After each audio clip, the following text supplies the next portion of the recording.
Well, welcome everybody. Good morning. Friday, April 5th. This is a meeting of the Science and Data Subcommittee of the Vermont Climate Council.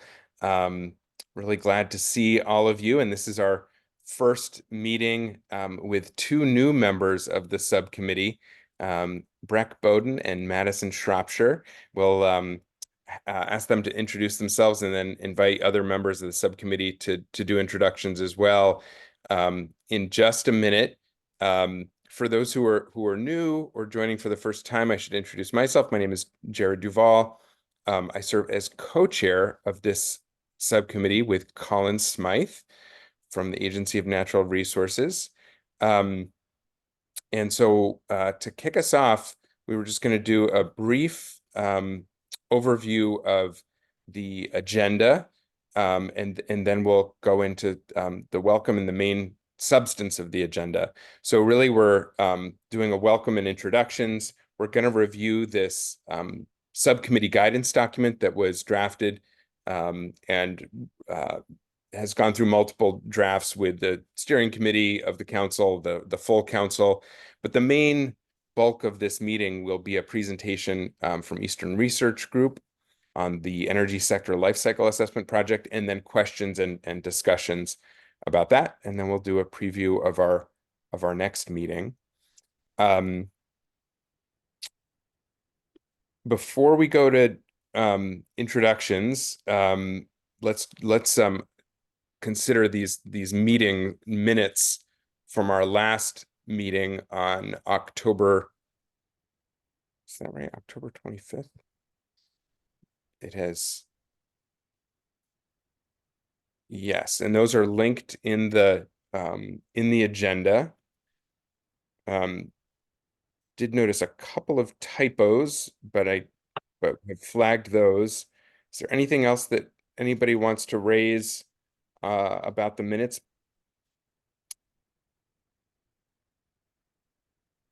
Well, hearing nothing, we will consider them approved without objection. And so let's dive in now.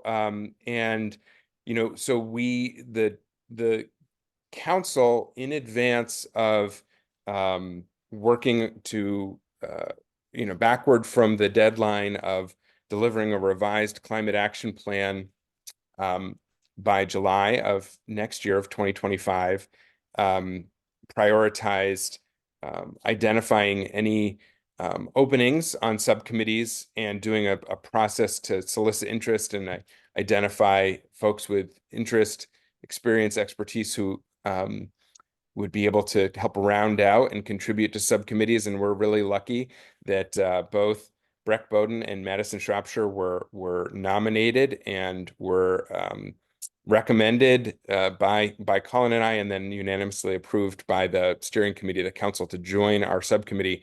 So want to give them a chance to just briefly introduce themselves, and then we can do the same for the subcommittee. Maybe say a word about where you live, the kind of experience or background and interest you're bringing to this work, maybe about where you work, and that should be good.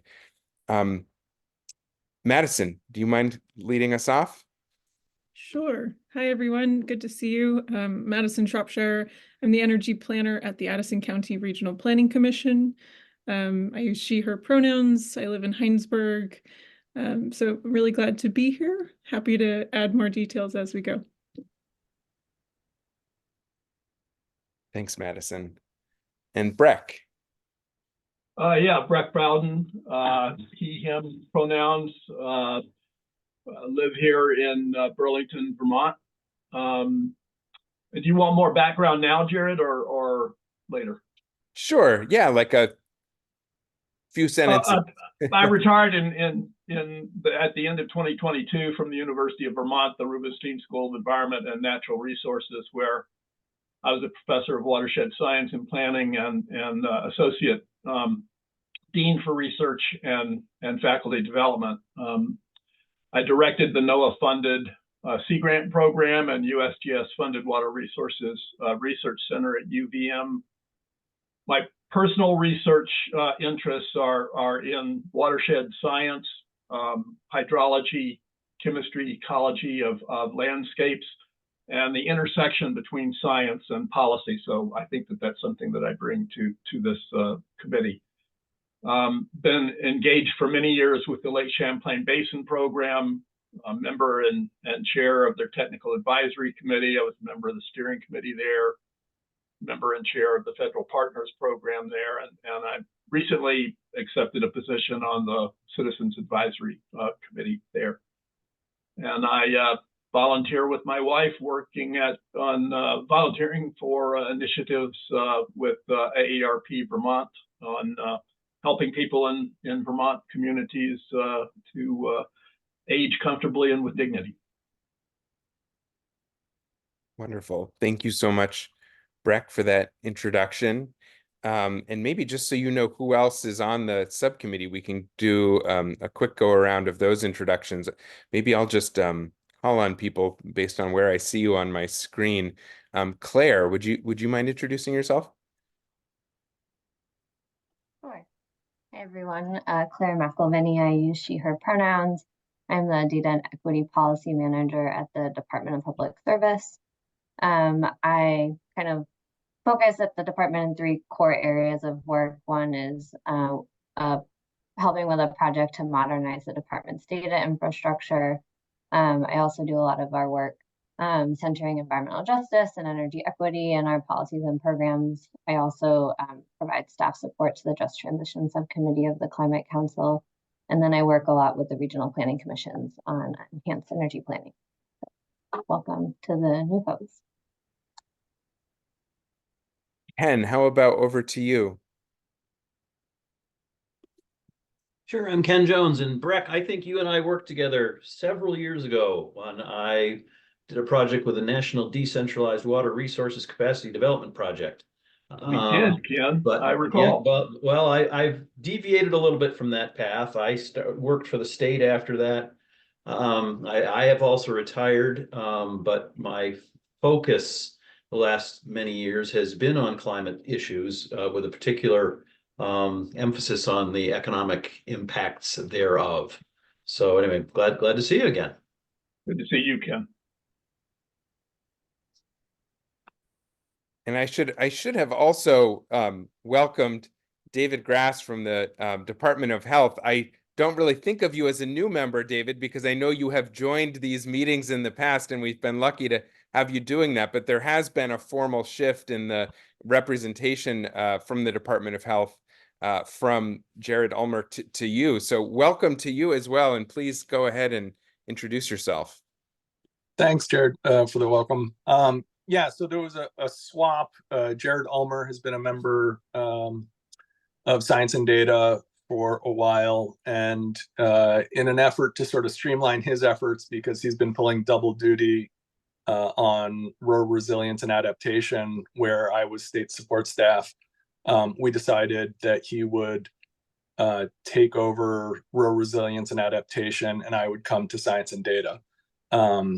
And he will be supporting Dr. Mark Levine, who is a new member of the Climate Council and also sits on rural resilience and adaptation. So I've been working at the nexus of climate and public health impacts for the last couple of decades. By training, I'm a climate scientist with a background in environmental science. I worked for 5 years at New York City Department of Health and Mental Hygiene, spending a few of those years working on climate impacts, and have been doing similar work at the health department. At Vermont Department of Health, you have to wear many hats, so I don't get to just focus on health. That's a luxury that Jared has that I don't. So I focus on a number of other environmental health problems, such as radon, indoor air quality in schools, lead in school drinking water, and a number of other things. But climate and health impacts are a personal and professional passion, so I'm happy to keep doing that work here. Thanks, David. Next up on my screen is Jay? Hey, welcome to the team. Jay Schaefer. I'm over here in the Northeast Kingdom. My background is extreme weather. Don't blame the weather on me, but I do help the electric companies and others prepare for storms and really helping at the intersection of climate, who is more Leslie Ann on this committee, and I'm more the extreme weather person, understand those long-term risks and translating those for resiliency and whatnot. We help to write the introduction to the CAP, looking at the various hazards and perils and whatnot. Nice to meet you, and I'm happy to work with you guys. Thanks, Jay. And that's a nice transition.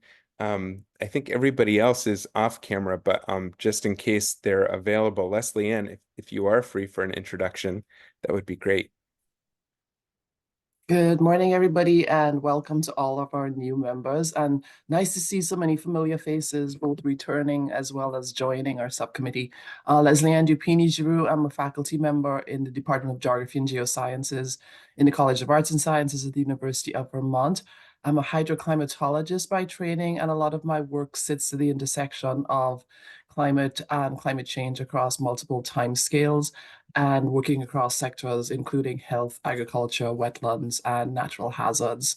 I'm also the Vermont State climatologist, and in that capacity, what I do is I bring a lot of the federal and regional resources and understanding in terms of cutting edge science and climate change to the local level and then back in the opposite direction. And as Jay mentioned, we co-wrote with Ken and with one of my students, my former students, that intro chapter to what climate change looks like in the state of Vermont and looking to update that with some of the newest pieces that are coming out with the National Climate Assessment and the National Academies. So nice to see you all and welcome again. So unless I am missing somebody from our official subcommittee roster, I think that is our subcommittee. There are some other members of the Climate Council who are joining the call today. I want to give them a chance to briefly introduce themselves. Rich, if you are available. Good morning. I'm Richard Cowart. I'm a co-chair of the Cross-Sector Mitigation Committee and really happy to see you all today and to hear those introductions. I've made notes to myself that I would love to talk to about just about everybody who just introduced themselves. So you all have great backgrounds, and I look forward to working with you.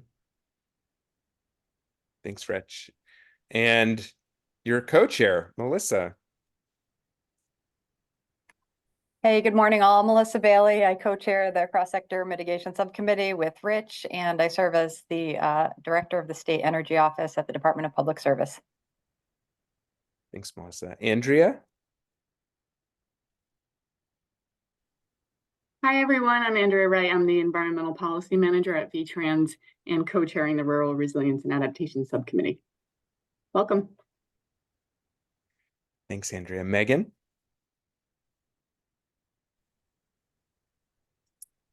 Good morning, everyone. My name is Megan O'Toole. Also serving on the Cross-Sector Mitigation Subcommittee and really looking forward to hearing the presentation today. I actually am a short timer. This is actually my last day at the Agency of Natural Resources. I'm going to be transitioning to a new role, working with the transportation team for the Northeast states for coordinated air use management, but I hope to stay connected with you all and this work in one way, shape, or form. So thanks, everyone. Thank you, Megan. Sophie. Hi, my name is Sophie Veltrop. I'm the Communications and it's a mouthful. Communications and Community Engagement Coordinator for the Climate Action Office. And it was thanks to the new members for stopping by for the orientation yesterday. And I'm excited to see what you all do in collaboration with this awesome subcommittee. Thanks, Sophie, and thanks for hosting that. Rachel. Sorry, looking for my unmute. Sorry for my voice too. I'm a little under the weather today, but I'm Rachel Stevens. I'm an attorney working for the Agency of Natural Resources, and I support the Climate Action Office. Great. And then I think for the team, from Eastern Research Group will wait for introductions at the beginning of the presentation, if that sounds good. And then it looks like just have a couple of members of the public joining, who just would welcome you up front to introduce yourself. And then we will, just so everybody knows, we will have a section for public comment later in the agenda. No pressure, but would welcome folks who are joining who haven't had a chance to introduce themselves to come on camera or off mute and do that briefly before we move to the next part of the agenda.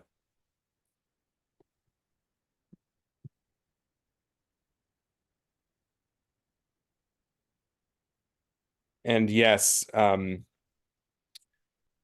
it's hard to say anything about it because it is such a loss for the state, but thank you so much, Megan, for all of the ways that you have supported this subcommittee, the council as a whole, and your incredible work at A&R. Wishing you all the best in your next steps, but it's a huge loss for the council and the state. But thank you for your work, and glad that we can be with you on your last official day at A&R. Thank you so much, Jared. And I just want to say how much I appreciate everyone in this subcommittee and other subcommittees of the Climate Council that I've worked with. You all have taught me so much, and I just have so much gratitude for this group and the expertise and the thoughtfulness that everybody brings to this work. So again, I really hope to stay connected with many of you, but thank you again.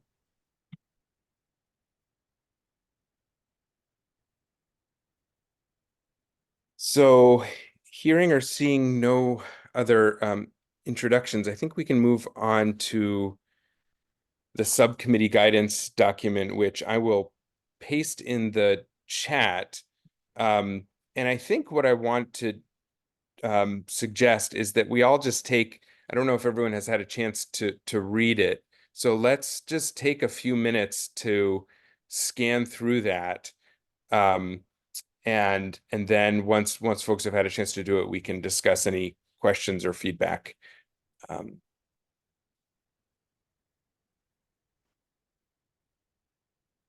So I'm gonna stop my video while reading, and others feel free to do the same.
Folks should take the time that they want to finish reading through, but once you have, feel free to come off video just to get a sense of when you've finished and when we want to start discussing.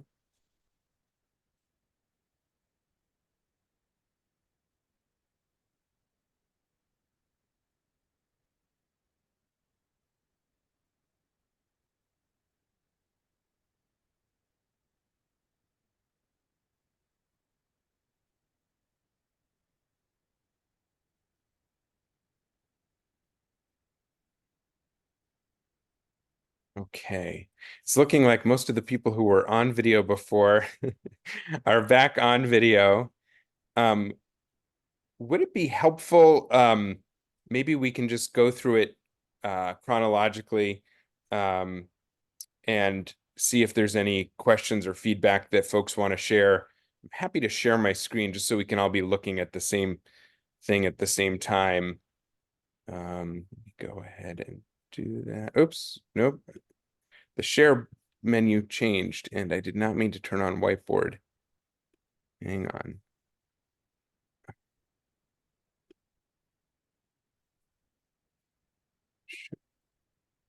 Do folks see this document now? Yes. Okay, so I should have offered some context here. This was a request from multiple subcommittee members and council members just to outline the process over the next 16 months leading up to the revised climate action plan due date of July 2025. And so this is just a starting point for discussion and getting clarity around what the process and timeline looks for here, like from here, and the expectations of the different subcommittees. I should note that most of the kind of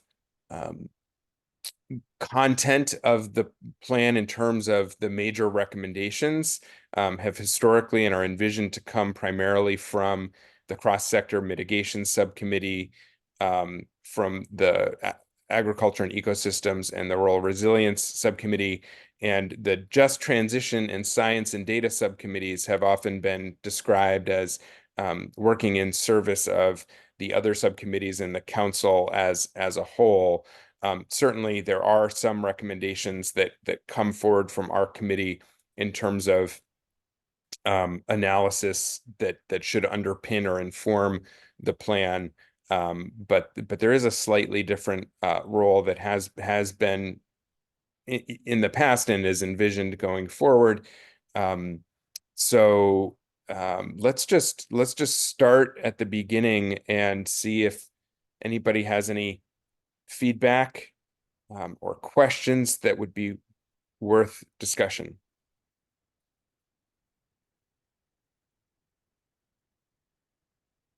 And sorry, in this view of sharing screen, I can't see everyone, so feel free to just come on video or start speaking. Yeah, this is Ken. What is the status of the progress report?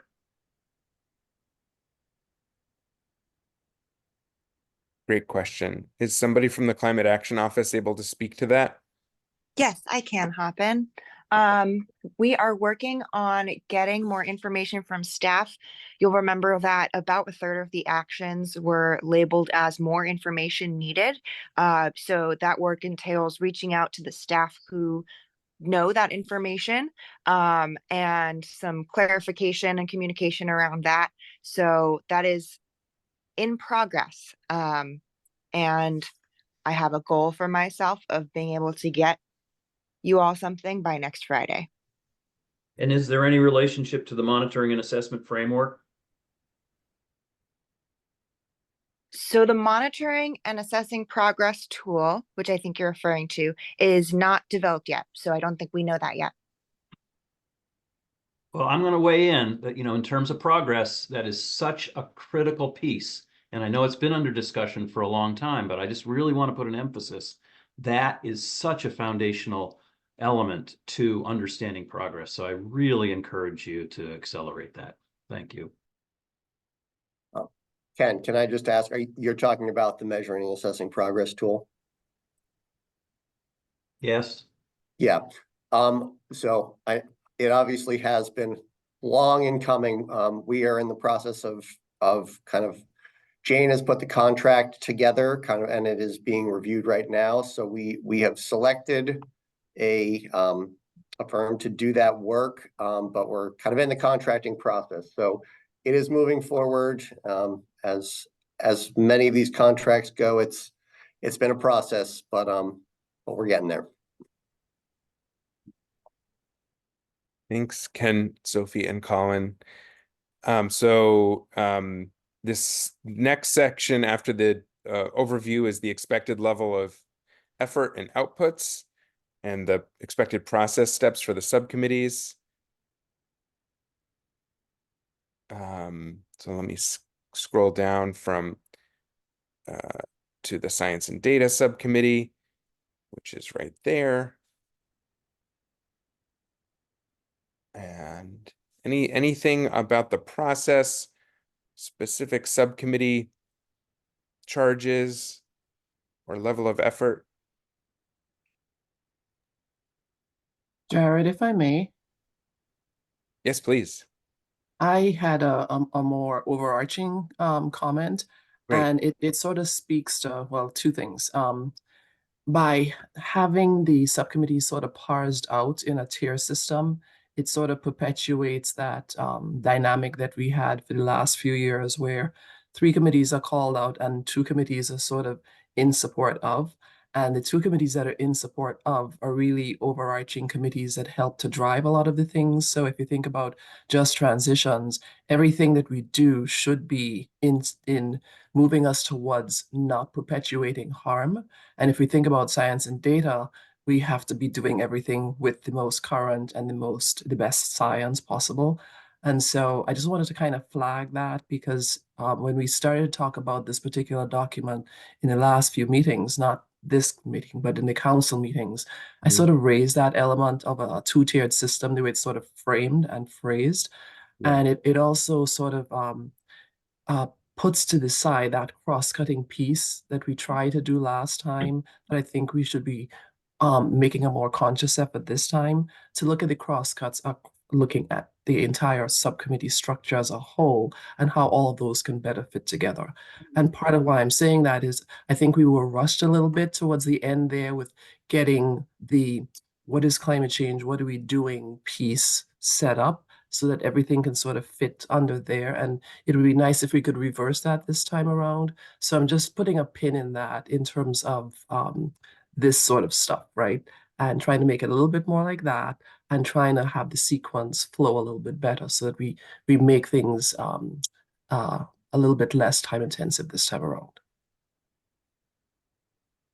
Thank you, Leslie Ann. Great point. And I do think that getting the language right about trying to describe the distinctions between the subcommittees is important, because although there are differences, the work that we're doing and the work that Just Transitions is doing is so incredibly important. And ideally, any substantive recommendation that comes forward from any subcommittee is going to be grounded both in the science and the data and facts and evidence and good information, and also in the Just Transitions principles and centering and equity framework. So thank you so much for lifting that up and saying that. So yeah, I should have said any other overarching comments or questions or anything else about the last section of this document, which gets into the role of support staff and milestones in the process and public engagement. I'm going to stop sharing because I think everybody has the link, and accept. Oh no, those are for the other subcommittees. So is there anything else that folks want to comment on or ask questions about with regard to that document? Yeah, Claire, please.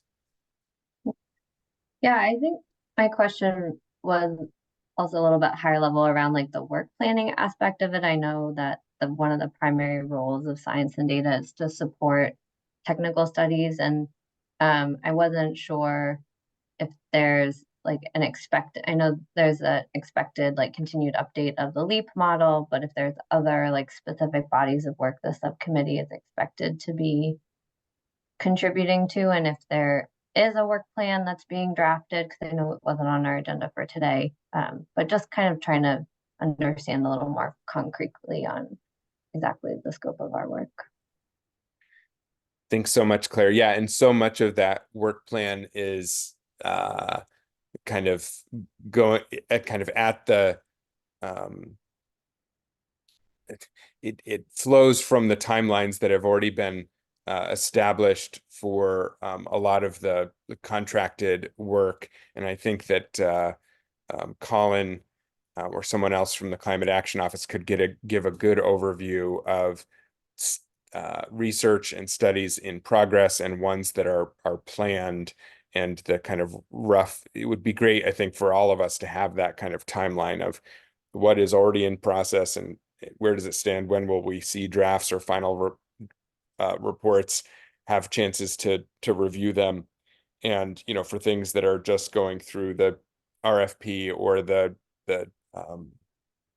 scoping process now, what is the envisioned or anticipated timeline? I don't know if that's ready now specifically, but maybe we could develop that in advance of a future meeting so everyone has that for reference. But Colin, if you want to just speak broadly to that. Sure. I'm afraid I'm not going to have too many details yet on the kind of up and coming ones, other than the little bit I mentioned on the measuring and assessing progress tool.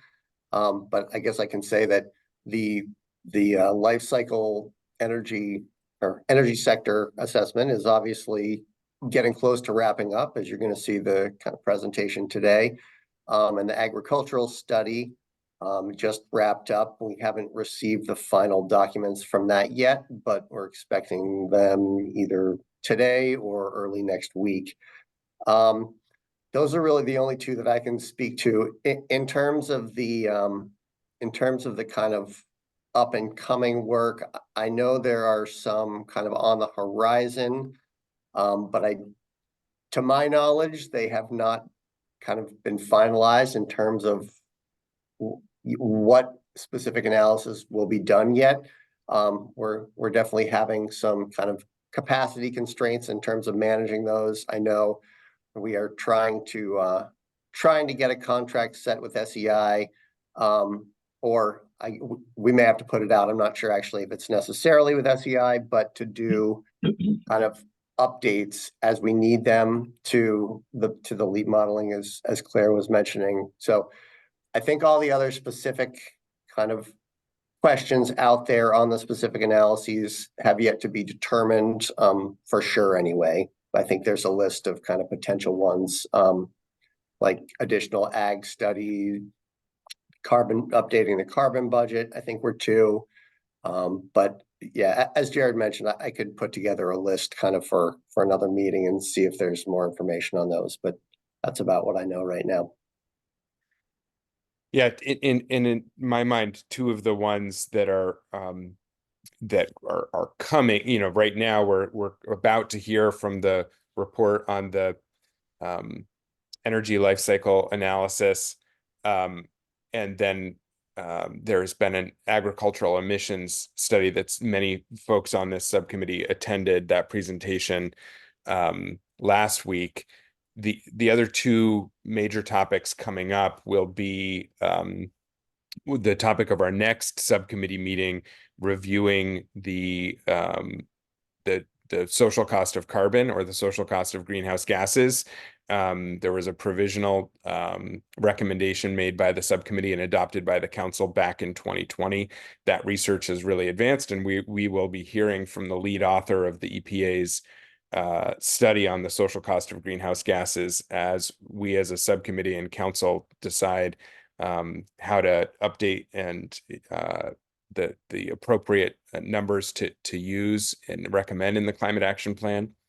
And then, of course, as Colin said, there will have to be a significant amount of work to update the pathways analysis and the assumptions going into that, everything from the business as usual projections to some of the other assumptions underlying it to inform and underpin the climate action plan recommendations in terms of their scale and pace.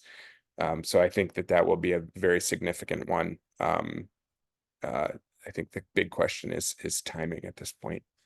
Breck, I see your hand is up. Yeah, perhaps a follow-up question.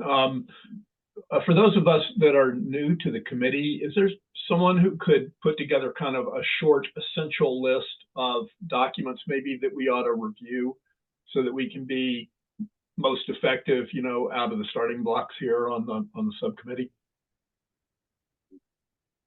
Thanks, Breck. Yeah, I think that for most meetings, we try to have the documents that will be reviewed or that are relevant reference materials listed in the agenda. This one, our apologies that the materials weren't available earlier. We try to get them out with more advanced notice, but yeah, we can do that. I mean, certainly the initial climate action plan and Right.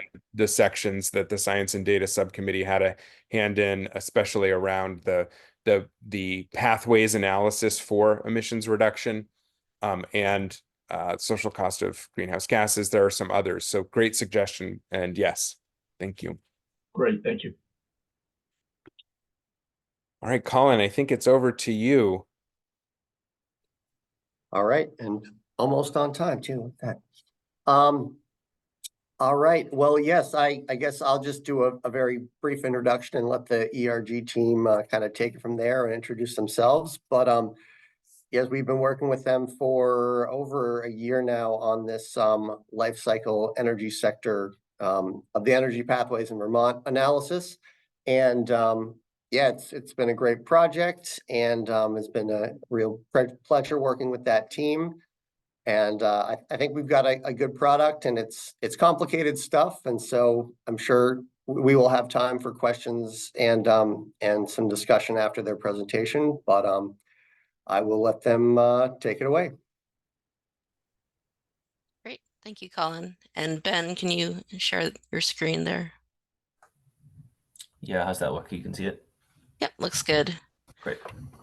Great. Well, thanks everyone. We're really happy to be here to provide an update on the life cycle analysis of GHG emissions in Vermont. My name is Sarah Cashman. I lead the LCA team at ERG. I've been working in LCA for the last 16 years or so, primarily working on LCAs for public agencies and data and model development. And I'm joined by Ben Young and Andrew Beck, who are also LCA experts on the team. I'm going to kick us off, and then Ben will go through most of the details of the slides, and look forward to the discussion today. So in terms of our agenda, we'll provide an update on our project status, review the overall scope, review our approach for calculating the life cycle emissions. We'll talk through our main results and other related efforts and discussion.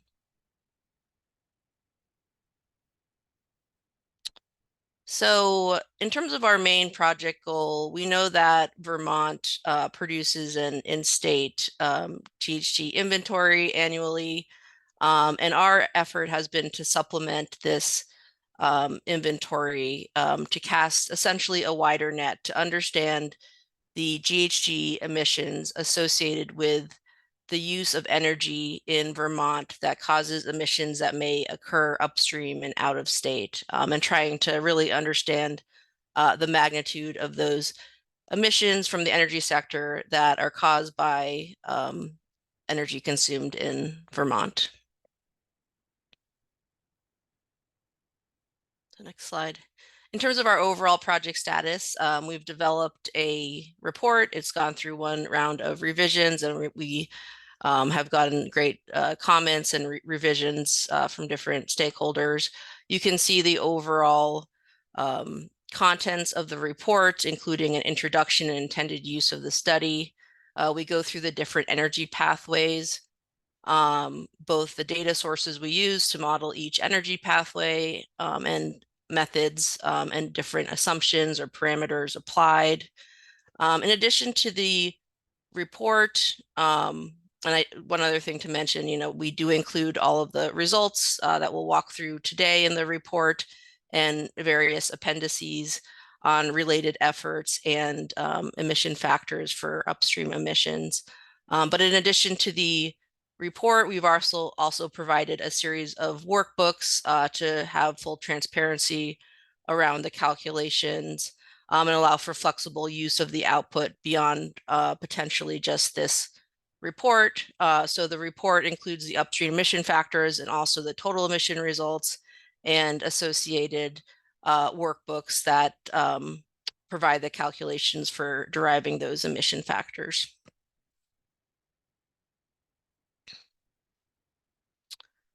So in terms of the overall scope, as I previously mentioned, Vermont has already modeled emissions associated with in-state consumption of many energy pathways in the Vermont Greenhouse Gas Emissions Inventory Report. Our main role in this project was to model the out-of-state, what we're calling upstream greenhouse gas emission factors associated with the energy consumption that occurs within the state. And that includes modeling upstream emissions for net electricity consumption. Then we can essentially pair those in-state emissions with our upstream emissions to derive the total energy life cycle emissions for the state.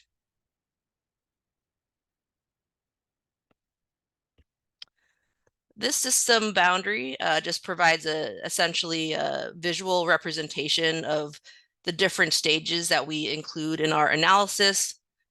So you can see in the blue box, the sort of traditional in-state processes. And then the upstream emissions are represented by this dashed line. So for every energy pathway, that includes, extracting that energy source, whether it's biomass or fossil fuels, for example, from nature, and then processing that fuel, transporting, distributing that fuel that may occur in different locations, not in Vermont, until that energy product enters the state boundaries.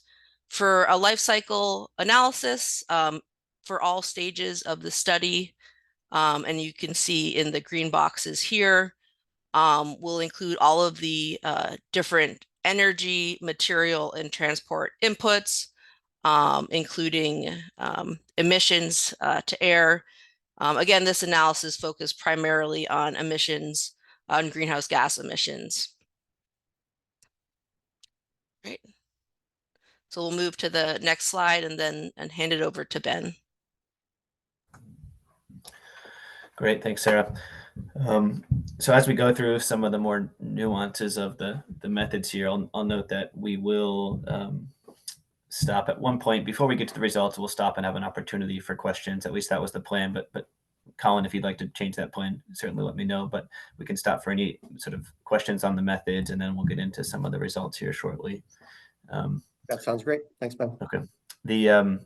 So we initiated this project by first just doing a review of the energy pathways that are relevant for the state.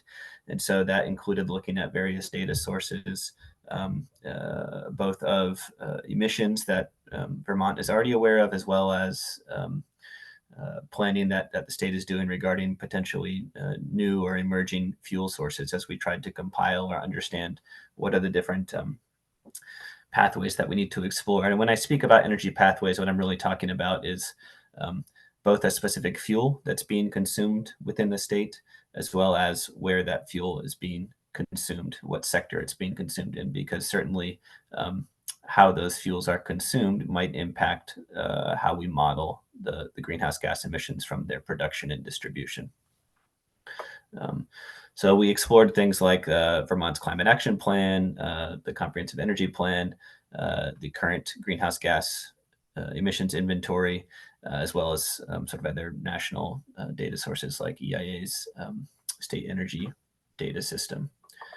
And at the end of the day, we focused on, this is a sort of summarized condensed version of here of the pathways that we explored. But at a high level, these are the types of products that we and fuels that we ultimately include in this analysis. So certainly a number of fossil fuels, natural gas and petroleum-based products, as well as coal, and then other bio-based fuels, including wood products, things like ethanol and biodiesel that are blended into transportation fuels, and then, of course, other sources of electricity, including nuclear and various sources of hydroelectricity, wind and solar, for example. And you'll see here, and I'll get into in just in a moment, that we use a number of different sources to try to understand the life cycle greenhouse gas emissions of these various energy pathways, both from common LCA modeling tools as well as literature and other reports that were available to us to help us understand more explicitly what's going on for the fuels consumed within Vermont.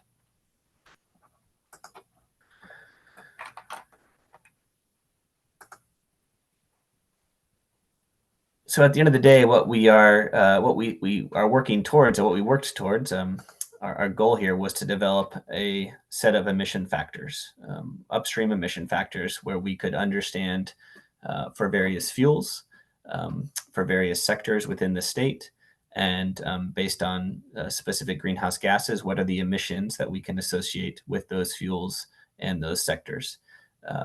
And so the end product of this workbook, and I'll mention too, we also tried to understand how these emission factors might have changed over time. So enabling us to look at the full scope of the inventory all the way back to 1990 through to the present inventory. And we wanted to do our best to provide some of this stage level detail where the modeling would support that.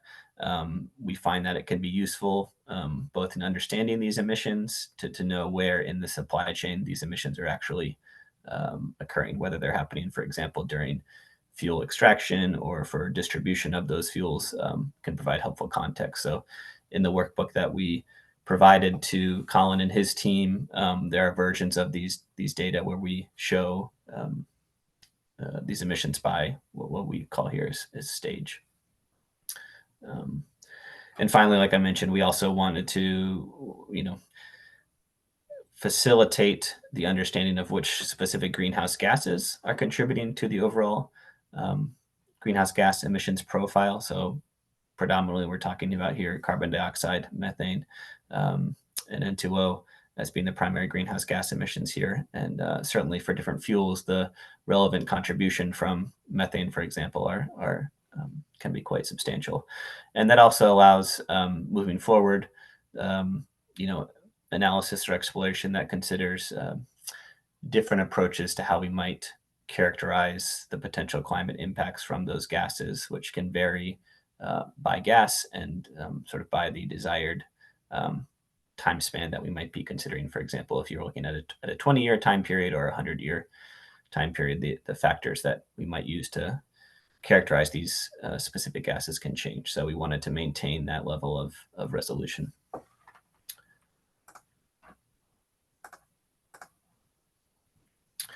So I dropped in a screenshot, sort of what this looks like. And again, this is a screenshot from the file that we shared with Colin.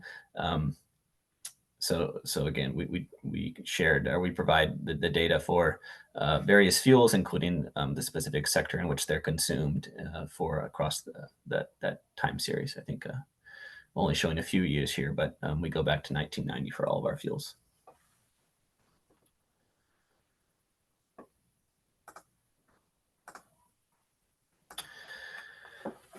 So I wanted to take a moment to talk about the primary emissions model that we use for the majority of our pathways, and alluded to it in one of the earlier slides. But there's a model called the GREET model, or the Greenhouse Gases Regulated Emissions and Energy Use in Technologies model. This is a publicly available tool that's developed by Argonne National Lab.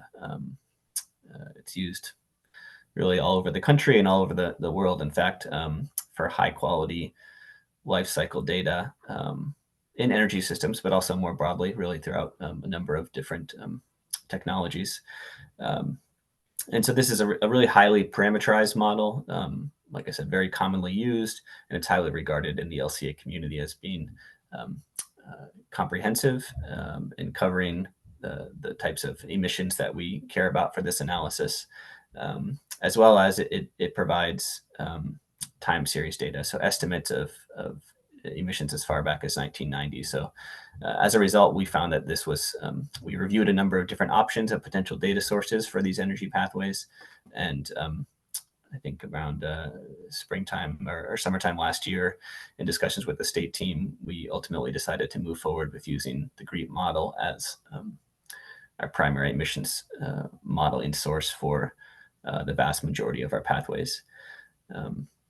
Because this model is publicly available and it's Excel-based, versions of it are Excel-based, we can actually manipulate some of the model parameters to do things like make some of the pathways include data that's more specific to Vermont, for example. And so specifically in this case, what that means is we can do things like for our woody biomass pathways, we can even do things like adjust the moisture content or the distance that might be that woody biomass might be transported for the state. So some of these sort of nuanced parameters we can actually tweak for this model.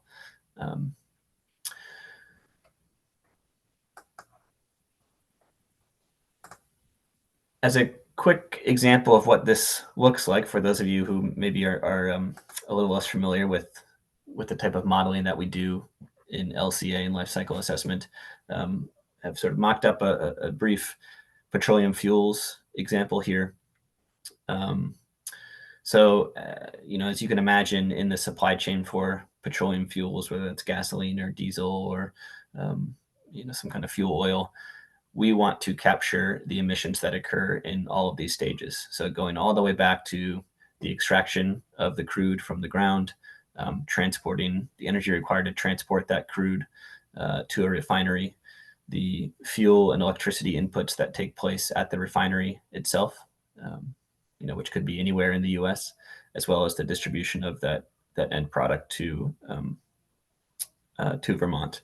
And so this particular pathway, that those upstream stages are going to be more or less the same, whether that fuel is being used in a vehicle or whether it's being used for some kind of stationary combustion application.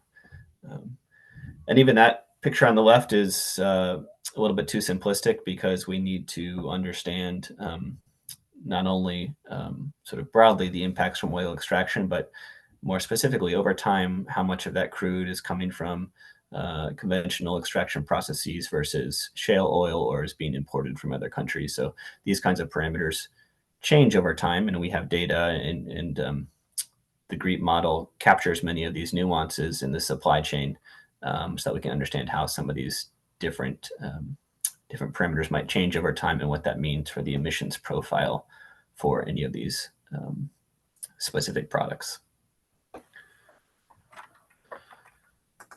And just as one more sort of deep dive into what this example means, and what I've included here is a screenshot from the tool from GREET, just to help conceptualize what we're talking about here. So GREET captures everything like what is the fuel mix at the typical refinery in the US, for crude extraction, what is being used as that fuel source. So then we can bring in the emissions from the use and combustion of those fuels.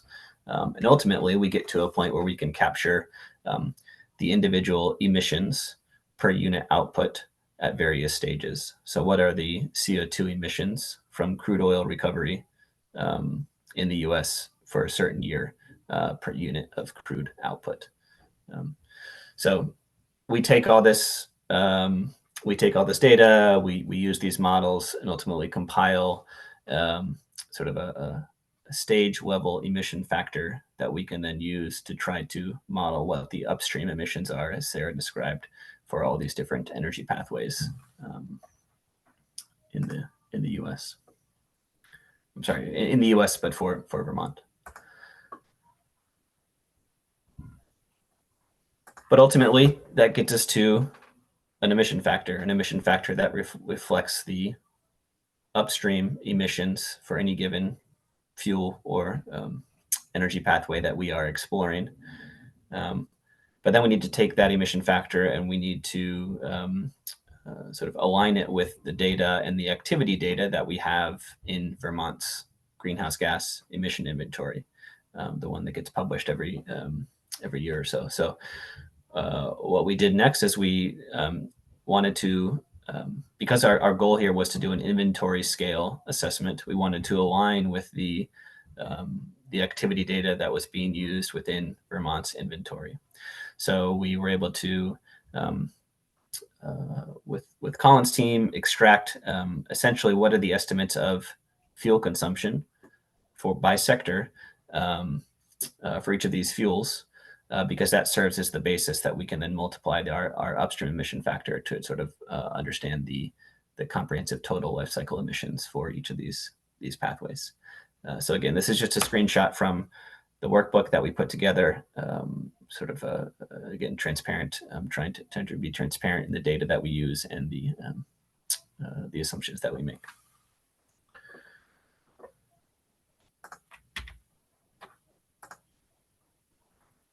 So if this is appropriate, what you know, I guess before we get into the weeds of the results and showing what we found for the emissions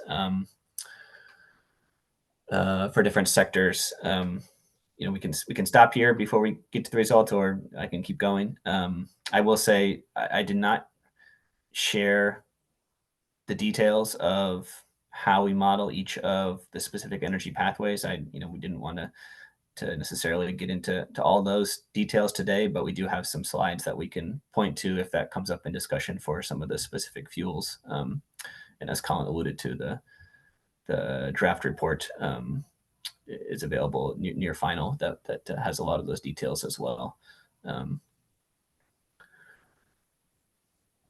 Great, thanks, Ben. Yeah, maybe we can pause for just a minute and start off and see if there's any kind of questions or discussion from the subcommittee members, and then if there isn't, or after that, we can take a brief public comment and then move on. Any questions from any subcommittee members on what you've seen so far?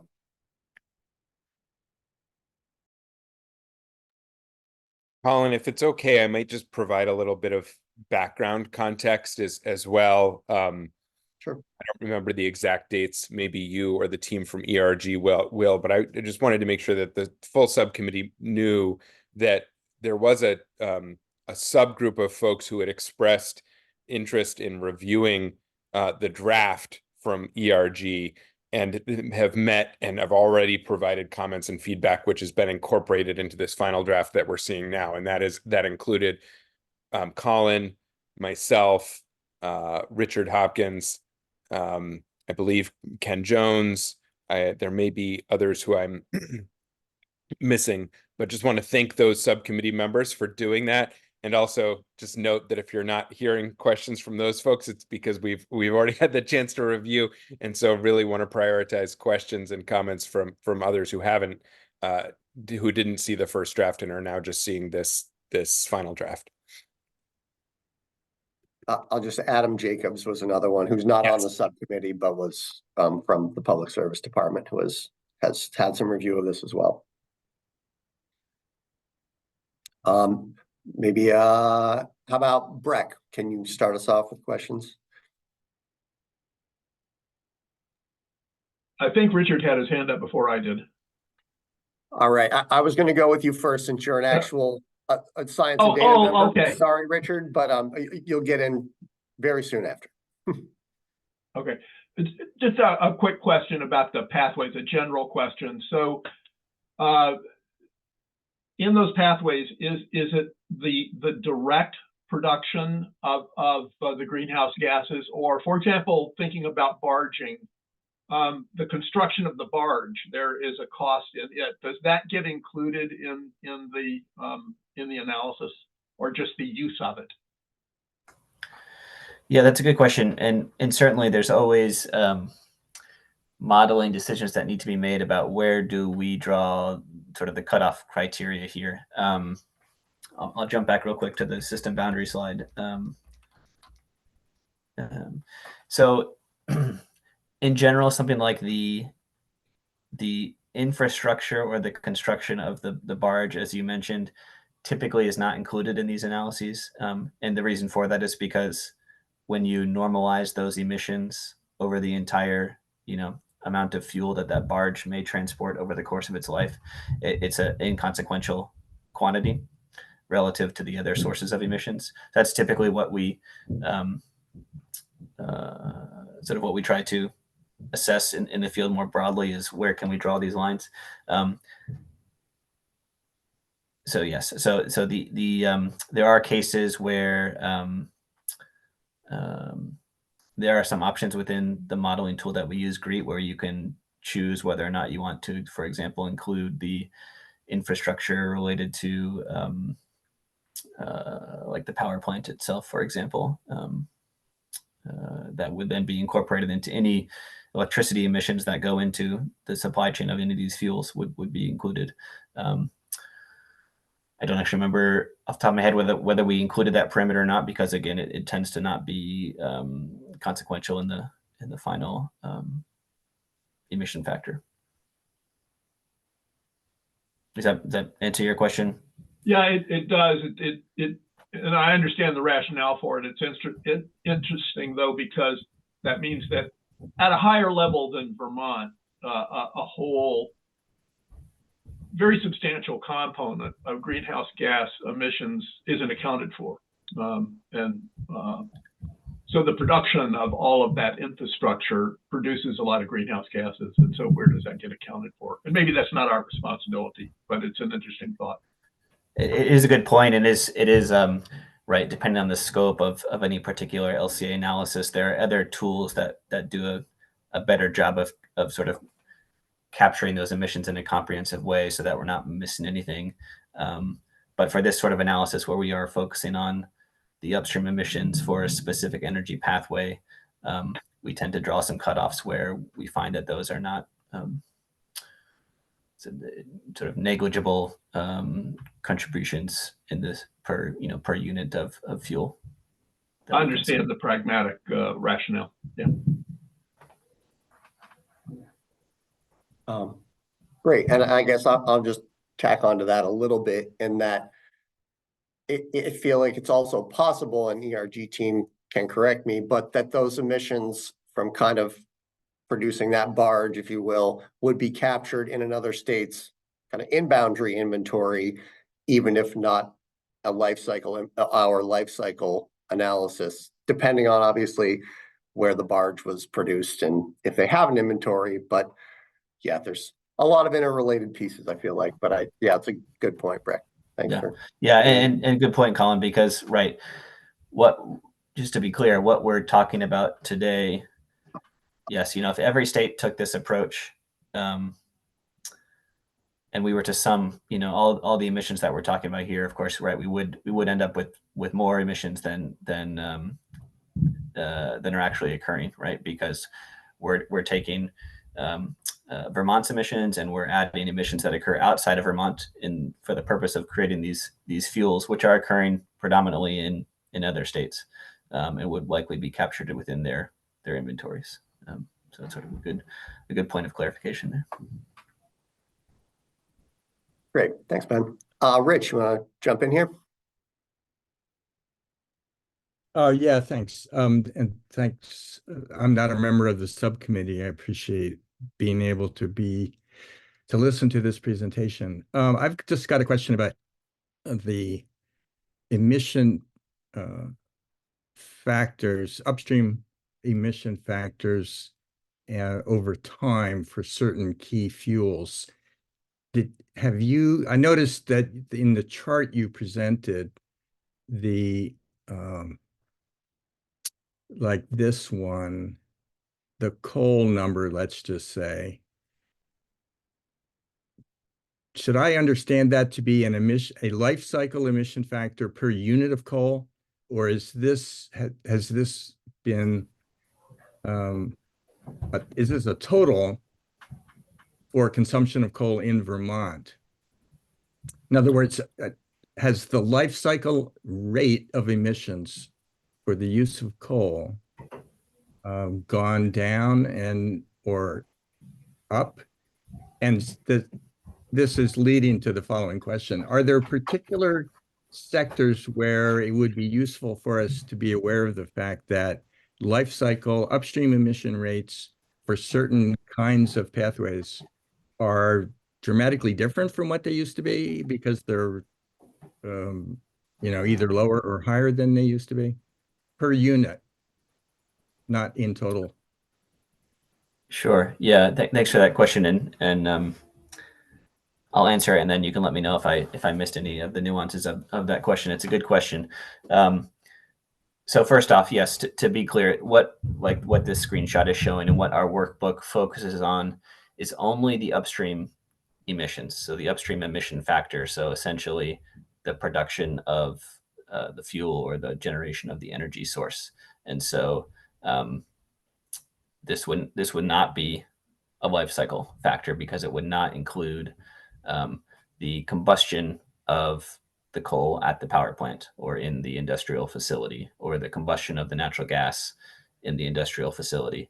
And the purpose of that, and just to be clear, that why we structured it this way is because, this is an inventory scale assessment that we want to be able to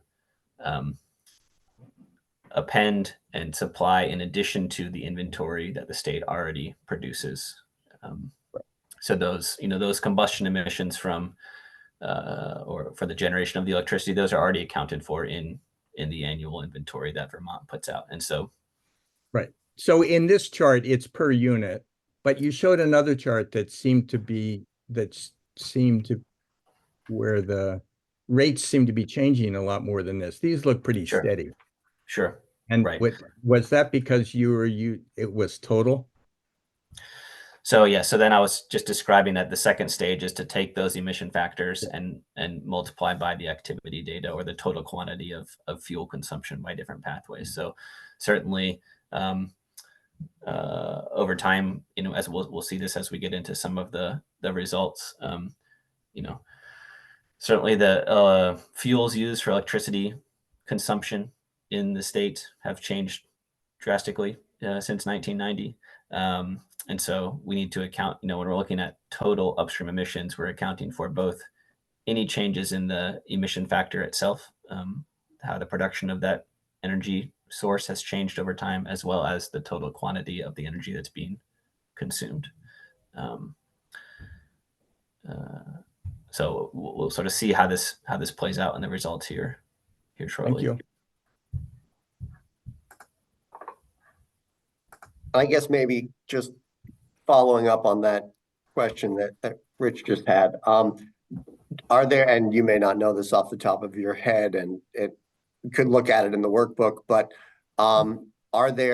do you know of specific kind of pathways where just the upstream, like per unit rate, has changed drastically over time, or is it generally pretty steady in GREET? I'm sure there are a lot of different parameters and considerations that go into those rates in GREET, but just curious if there were any that had jumped out to you in looking at that. Sure. And I'll say, speaking of this off the top, so don't quote me on anything that I say.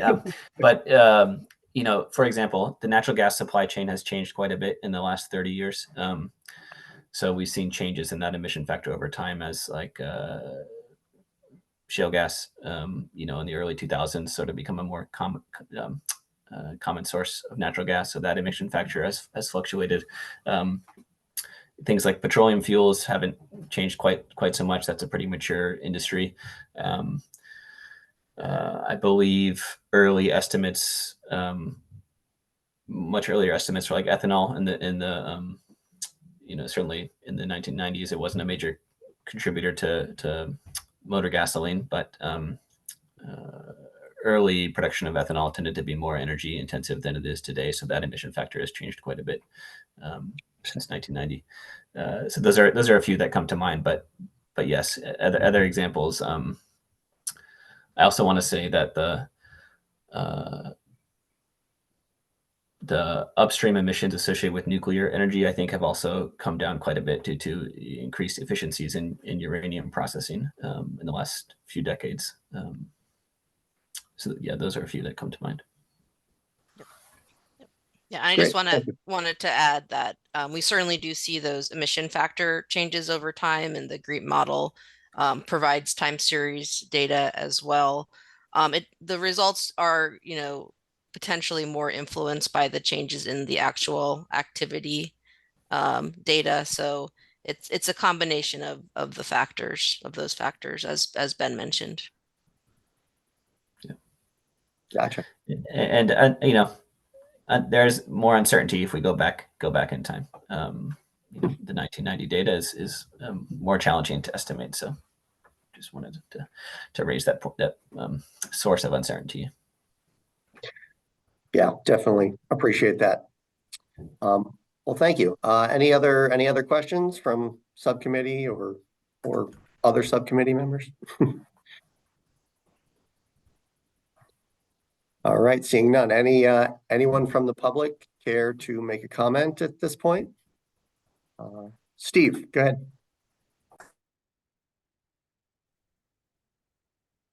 Hi, good morning. Thanks for this opportunity. Great to see this report. It's a long time coming. A couple of quick questions about this. One, do you anticipate that there will be, I'm going to adjust this. There we are. Hi. There will be an opportunity, a meaningful opportunity for outside members of the public to have some comment on this and input that will be digested and applied if it's useful. Do you anticipate doing that? Providing a comment period on this or anything? Probably not a comment period on the final draft. We have had presentations from ERG at several kind of subcommittee meetings through this process that have been public meetings, but the timeline for this whole process was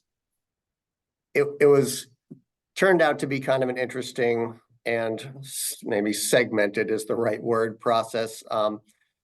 And I think we'll talk at least briefly about this later, but we kind of paused for multiple months on the technical analysis part of this to try to incorporate traditional ecological knowledge into this process, and ultimately did a lot of outreach, but weren't really able to do that. And so a lot of the technical work has really just happened within the last few months. And so it's been a little kind of disjointed in the flow of it, but we have had several meetings to at least go over not the final report exactly, but kind of the steps throughout the analysis. So I don't expect there will be a kind of a public comment period for this report. What I will say is that ANR is now obligated to update this life cycle analysis every year.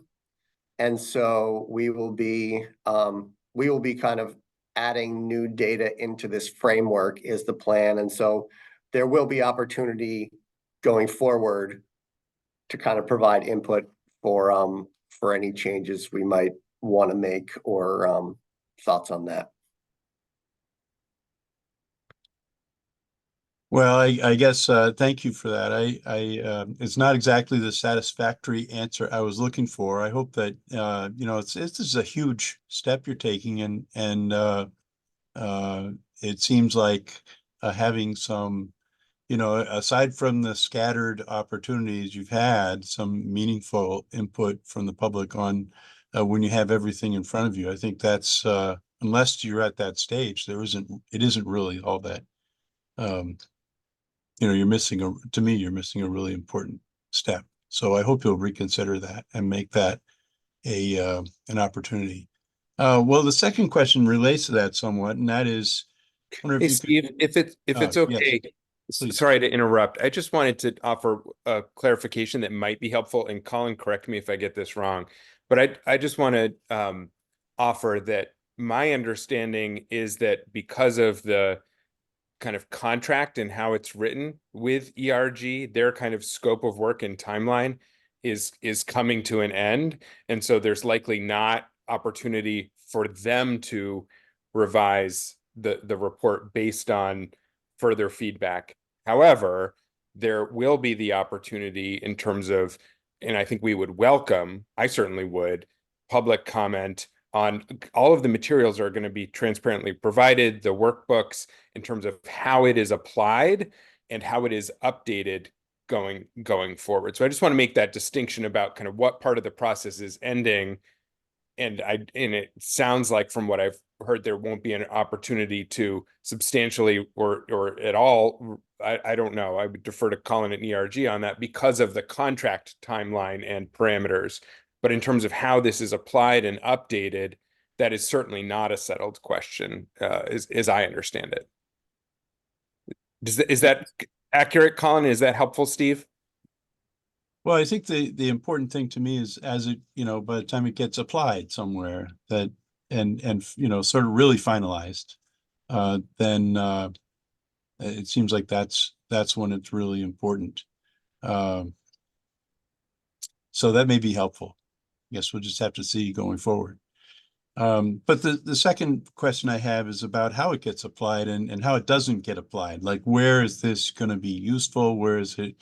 To what degree is this just advisory? To what degree is it regulatory and have a direct impact? I wonder if you could sketch out the boundaries there. Sure. This analysis was intended to be just kind of a informational, supplemental information to our existing greenhouse gas emissions inventory. So it is not regulatory in any way. It is just to provide additional information that could be useful for policymakers to just better understand the implications of different energy pathway choices. Yeah, hopefully that answers that question. It's not really like the clean heat standard process is going to be obviously have those regulatory hooks. This was really never intended to do that, nor was it intended to kind of take the place of our in-boundary inventory. And so, yeah, it's informational, and I think there is a lot of interesting and potentially useful information in there, but it's also not the same level or even the same pathways always that would be necessary for something like the clean heat standard. And so pieces of it can be applied potentially, and I think they're working on that. But it's not kind of a standalone going to do that. I guess, yeah, thanks. I guess I just have a hard time understanding what the value of this is. If it's only advisory, if it's only sort of outside information, it's not really going to be used in a direct way. What is the value of all this then? I would say it's just more information looking at our greenhouse gas emissions and in a different framework. I think you can argue whether it's a more legitimate framework or not, but it's additional information for decision makers to use in trying to determine a path forward. But like I said, it was never intended to be a regulatory kind of a piece. Thanks, Colin. Sure. Thank you. Ken, jump in. Yeah, I do want to follow up on that. I'm on the technical advisory group to the Public Utility Commission's work on the clean heat standard. And indeed, that topic, because the clean heat standard is written so that the credit system is based on life cycle analysis, not on the same analysis that leads to the inventory calculations. So this kind of information is going to play a very critical role. How to do that, I mean, it is going to be an open question, and we definitely are going to require as many voices from the public as possible to help us with that, because it is a real challenge. When there are a few cases where the life cycle analysis calculations are significantly different than those calculations used in the inventory. And because the standard and its credit values are going to be based on life cycle, therefore you apply the credits, and yet it doesn't have the same impact on the inventory, is going to be a big issue. So Steve, I hear you. I really appreciate this work being done, but I am feeling how this is going to hit the regulatory road in the next few months. So it's going to happen, and we're going to have to figure out how. Thanks, Ken. Breck, you want to pop in? Yeah, I just follow up quickly on what Ken just said, just in a more general sense. The value of this to me is much beyond it quantifying what the current condition is. It can inform, if we tweak a particular pathway, what is the impact going to be on the emissions in the state? It's then a separate policy decision about how you affect that tweak. But the model, just like any model, allows us the ability to kind of do some crystal balling about what the future would look like if you changed a particular pathway. So I see that as a very important value of the model. Yeah. Thanks, Greg. Yeah. And I just want to say that while the results that we're about to dive into are focused on supplementing the current inventory and seeing the additional emissions that are occurring upstream, all the background Excel workbooks can be helpful to do more of the energy pathway analysis, especially the sort of Vermont customized version of GREET that Ben mentioned. So I think a lot of those companion documents, even though we weren't conducting this analysis at the start for the clean heat standard, I think those will be valuable resources to pull into that additional work. Great, thanks, Sarah. Any other questions or any other public comment before we jump into the results?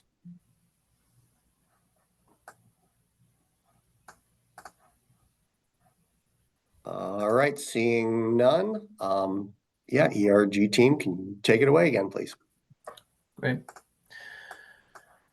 All right, thanks, Colin. All right, so this first figure, and appreciate the comments that we heard from everyone. It's always helpful to hear additional context and your concerns, and so I'll try to be clear about what we are showing and what we're not showing here. This first figure is meant to focuses on the energy sector, and it shows when we account for the additional upstream emissions that we've calculated for the energy sector, what that looks like in the context of the entire energy sector. So these hashed bars reflect the inventory, the greenhouse gas inventory in state that the state puts together, with the bars on top representing the additional contributions made to emissions when we account for the upstream portion. And so, really you can see that when we account for upstream emissions, it adds in the order of about 20% to the overall energy sector emissions here. This current figure right now, we're showing emissions where we are including biogenic carbon dioxide. I have an example here that excludes biogenic carbon dioxide, which we'll show in just a minute. And also want to emphasize that here, we've also included the table on the bottom right that tries to put this in context with the overall inventory as well. So we were focused exclusively here on the energy sector, but when we also account for, we can sort of see how these upstream emissions relate to the entire Vermont inventory. Again, between 1.5 to 2 million metric tons of emissions potentially in the upstream. That's roughly equivalent to some of these other non-energy sectors, things like ag, industrial processes that are accounted for in the full inventory.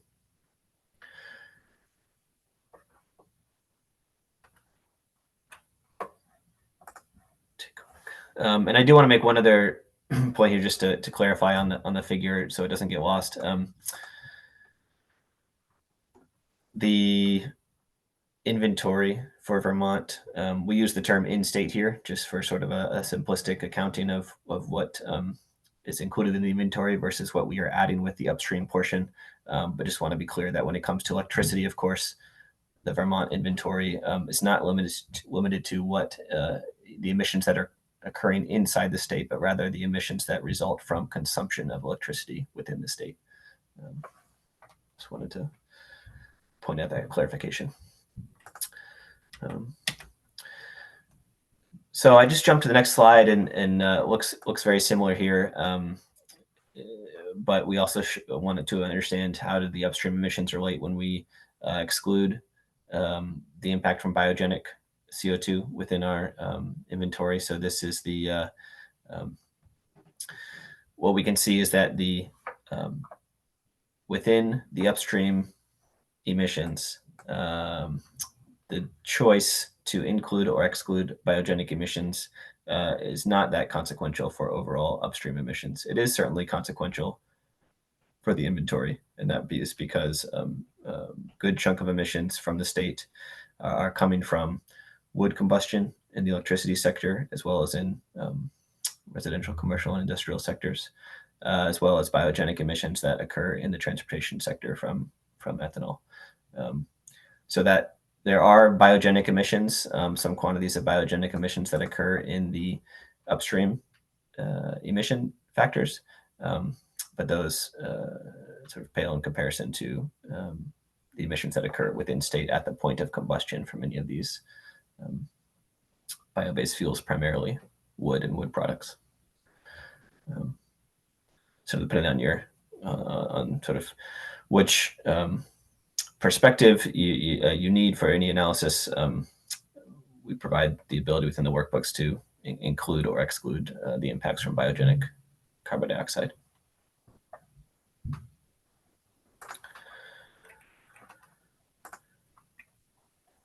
So the next few figures are simply looking only at the upstream emissions. So for each of these sectors, we're taking a little bit of a deeper dive into those emissions. And again, we're not accounting for in these figures any of the emissions that are already occurring or captured within the state's inventory. So this first figure takes a look at the change in upstream emissions from electricity over time. So we can see that there's been somewhat a substantial reduction in coal use since 1990 within the broader electricity system that Vermont consumes. I alluded to before a decrease in emissions from upstream nuclear power, and you can see that here in the yellow bar that decreases substantially over time. Again, there's some amount of I think more recently we've seen within the New England region some of the nuclear power plants being decommissioned. So this is a combination of changes in the emission factor itself, as well as in the estimated sort of overall consumption of any of these fuels within the electricity system. Ben, Ken has a question. I don't know if you'd rather take it at the end or just let him jump in now, but. Tell you what, I think that the next few figures that look a little bit more closely at the other sectors, I think are going to be fairly quick. And then maybe we can come back to questions. I imagine electricity is one where there's going to be a lot of interesting discussion. So if that's okay. Okay. So Ken, we'll come right back to you. All right. We can show all three. So we can also take a look at the residential sector. Upstream emissions have been fairly flat over the time period. Again, I will note, I believe that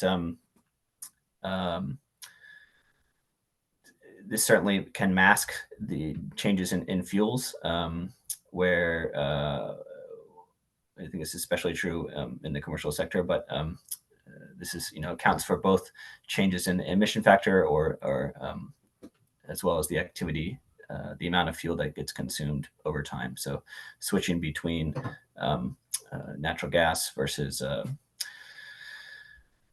diesel for residential heating, for example, will show up in this figure, but it can be masked by differences in those emission factors.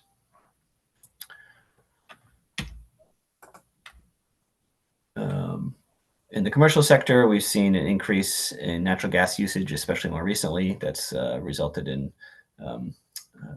doubling or tripling of emissions upstream from natural gas recently, while petroleum-based fuels have remained relatively flat during that time, again, just in the upstream.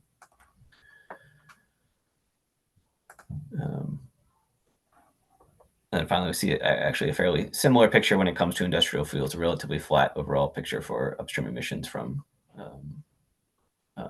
fuels in the industrial sector.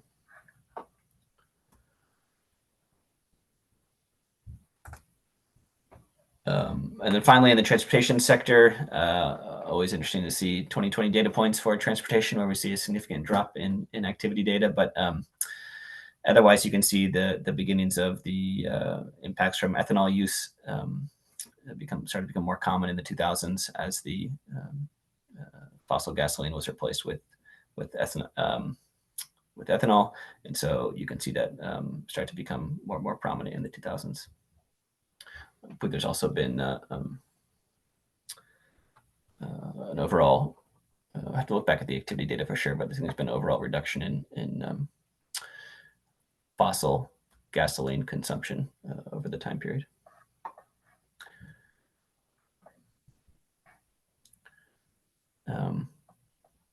So yeah, well, I'll jump just in terms of summary from what we've seen from these data. As I mentioned earlier, anywhere in the order of 20 to 30% increase in greenhouse gas emissions when we account for the upstream emissions across the inventory.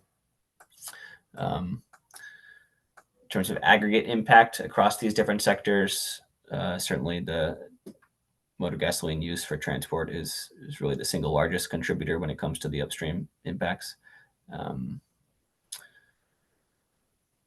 And unsurprisingly, whether it's for heating use or for fuel consumption in the industrial sector, that the petroleum products are consistently a major contributor to upstream emissions within residential, commercial, and industrial sectors. Also as we start to I'm sure we'll jump back to the electricity here in just a moment, but upstream emissions, we do account for those from hydroelectric sector, and those are a small but significant source of emissions, and relatively consistent within that sector, and that includes both regional hydroelectric as well as emissions associated with imported electricity from Hydro-Quebec. But I know I saw some questions and comments, and would be happy to maybe take those now. I mean, I've got, unless you want to jump to the related effort slide next, Colin, before we take questions. Since I'm sure Ken's question is on the technical stuff, why don't we take them now if that works for you, and then we can get into the future efforts afterwards.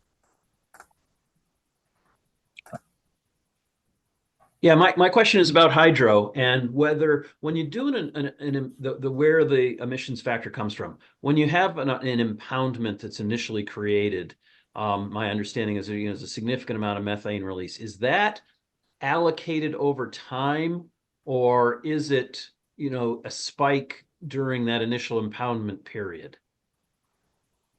Or does it make much difference? I guess leave that too. Yeah, that's a good question, and I'd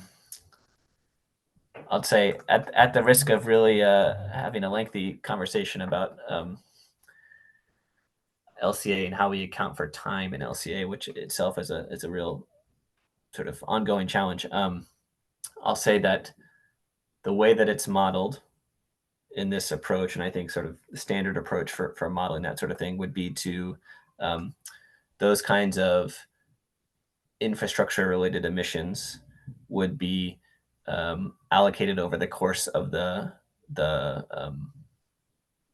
lifespan of the infrastructure. So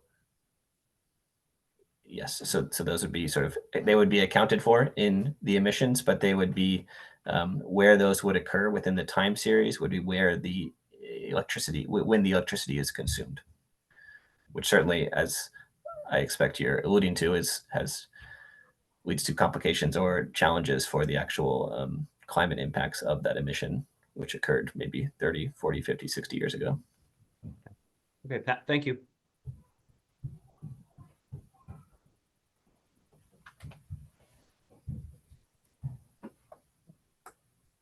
All right, I don't see, oh, Jared, never mind, go ahead. Thanks, Colin. Thank you for this presentation and the updates to the tables and the graphs that you've made. They're really helpful. I especially appreciate the additions around the other in-boundary totals so that we can see how it would what the inventory looks like as it is, plus the upstream energy emissions added on.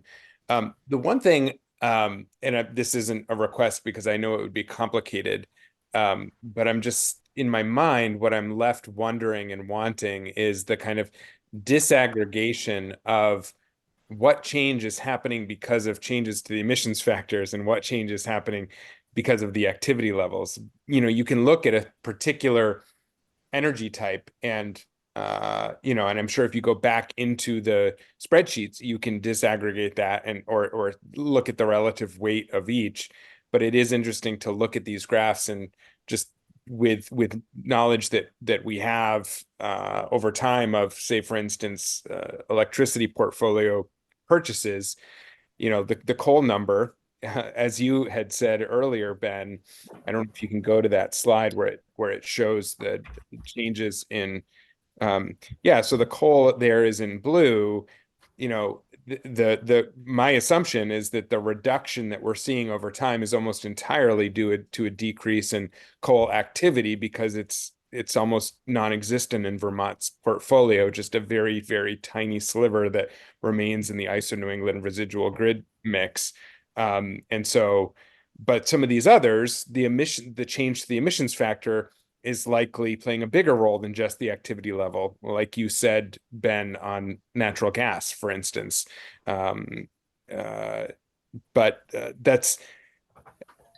It's just an observation that's like kind of the next step that's left wanting in my head is how much of that is a change in the emissions factor and how much of it is based on, in this instance, a change to the purchase portfolio, or in other instances, just the change in how much of that fuel is being used.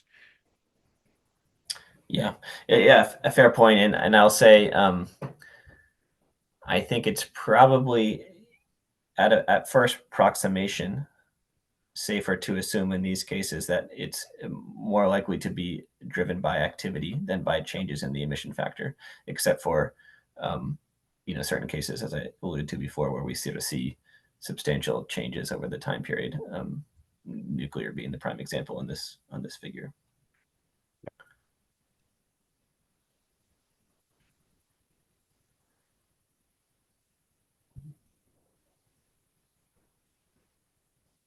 But yeah, they're right. There's certainly in some of the other sectors as well. Yeah, interesting to think about sort of the overall. How does this relate to overall energy consumption? Are we seeing emissions drop because energy consumption has dropped, or are we seeing that fuel switching, has led to changes in the upstream emissions? And certainly that would be a view in the scheme of the whole inventory that would also be interesting when we also account for not just the upstream emissions, but the upstream and the in-state emissions for individual fuel types. Yeah, and I just add, I think that's something we could put together certainly with those workbooks and the activity, like separate out the activity data and make a graph similar to this going forward. I think we should have the ability to do that. So that could be something I can work on. Yeah, and there are some cases where the inventory, we tried to maintain some more detail in the fuels than maybe is present in the ultimate inventory. So there are some cases where we had to make some assumptions around specific petroleum fuels being used in certain sectors and how we show these results. But yeah, certainly there's opportunities for those sorts of abilities to combine some of these emissions information for specific fuel types.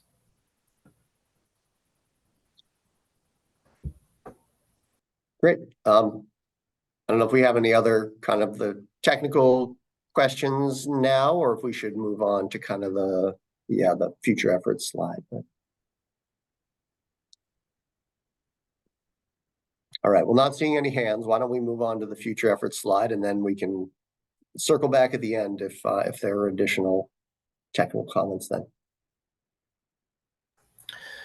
Great, and certainly welcome A&R input here as well. This effort, I think Colin alluded to it before, but we did want to mention that we sort of us in collaboration with the Vermont State team, we took some time throughout the course of this project to engage with TEK experts as a means to try to inform the analysis that we are doing, and sort of, as Colin mentioned, we wanted to incorporate that to the best of our ability. And I think A&R has expressed, I don't want to speak for you, Colin, but has expressed interest in trying to pursue that sort of beyond this current effort. Yes, I think so. I don't think we have a kind of solid plan right now, but we have a lot of kind of engagement efforts moving forward, and I'm imagining this will kind of get tied into those as we go forward, kind of with updates to this life cycle analysis. And I know there's been a lot of interest in discussion in the Affordable Heat Act and some of the new legislation that's been passed, and so certainly our goal in developing these data and these upstream factors in the course of our work and what we were scoped and contracted to do, certainly hope that will be a valuable resource that can be used as sort of these efforts are expanded for additional applications, whether it's the modeling that we initiated or some of the initial data that we produce for these upstream factors in support of this current effort. And other items that we've discussed with the state team is certainly when it comes to life cycle assessment, there's more considerations that need to be made beyond just the greenhouse gas emissions that result from these fuels. A number of our pathways, especially those that come from our GREET modeling, could potentially include emissions beyond just greenhouse gases, in order to allow us to consider multi-attribute analyses or other impacts that might be relevant to energy pathways. And then, further than that, even considering sort of some of these less easily quantifiable impacts that relate to these energy pathways, because certainly LCA is not the only tool in the toolbox here for understanding the impacts of these energy pathways. So that would certainly be informed by additional engagement with stakeholders and TEK experts and others as well.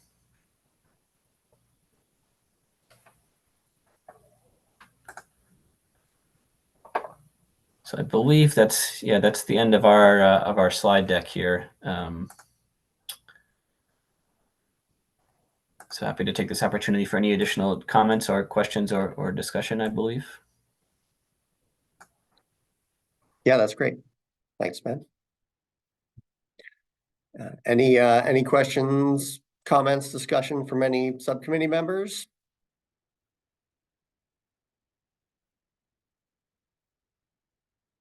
Ken, go ahead. Just a quick one. Is the workbook available on the climate site, or how do we get the I have workbook? not, sorry, I haven't posted it yet. I actually would talk to ERG about whether or not we're making any more changes to that. I don't think we probably are, so I can probably post it in short order, but I'll just check in with them first. But it will be posted on there, yes. That'd be great. Thanks, Colin. Sure.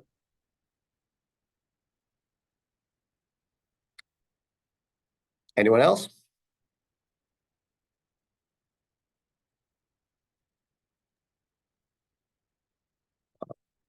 Right. Seeing none, any additional public comment?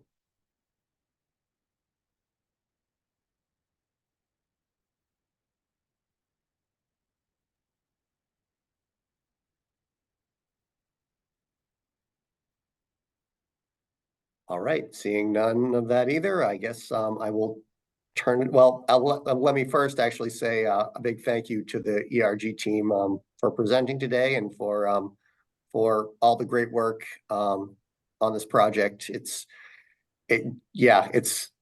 all very technical stuff, and it's been really interesting to kind of dive into it with you. You are all very much experts, and that is very apparent in talking to you about it. So really appreciate all the work on this, and yeah, thank you.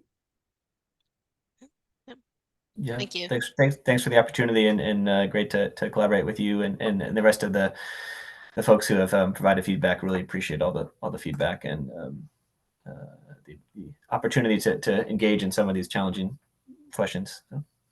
Yep. Yeah, for sure. Yep. It's been a pleasure and great feedback. Thank you all. Great, thanks. Yeah, and I guess I'll turn it over to Jared, maybe. Thanks, Colin. And yes, again, thank you, Sarah and Ben and team, and to everyone who's joining from the subcommittee and state staff and members of the public. I hope this was helpful. Look forward to getting that data and continuing to work with it. It's very helpful. As we wrap up, I want to provide a reminder. I don't think it's posted yet, correct me if I'm wrong, Colin, of our next scheduled Science and Data Subcommittee meeting, which will be Wednesday, April 24th from 1 to 3 p.m. And the primary agenda item for that meeting will be a presentation by Elizabeth Koppitz, who is the lead author of the Environmental Protection Agency's report that was released in December, updating estimates for the social cost of greenhouse gases. I'll actually put that report in the chat. Elizabeth is with the National Center for Environmental Economics, headquartered at the Environmental Protection Agency.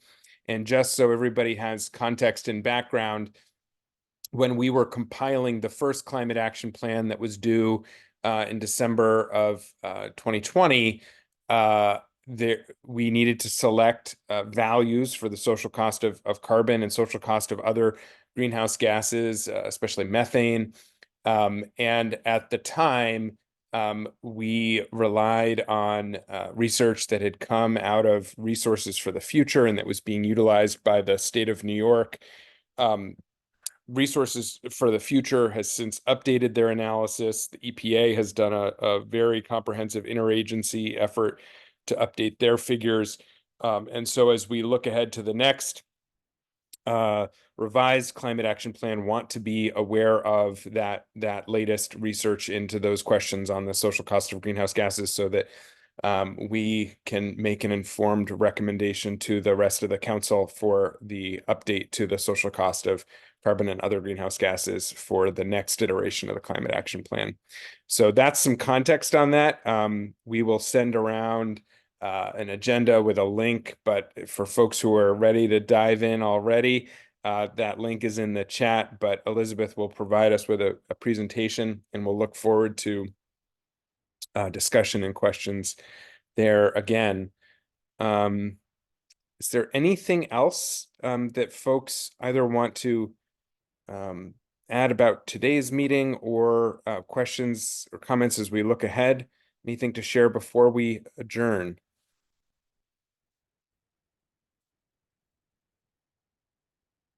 Okay. Well, thank you, everyone. Great to see you, and thanks again to the team at ERG. Such valuable information. Thank you. Thank Thanks, you. Jared.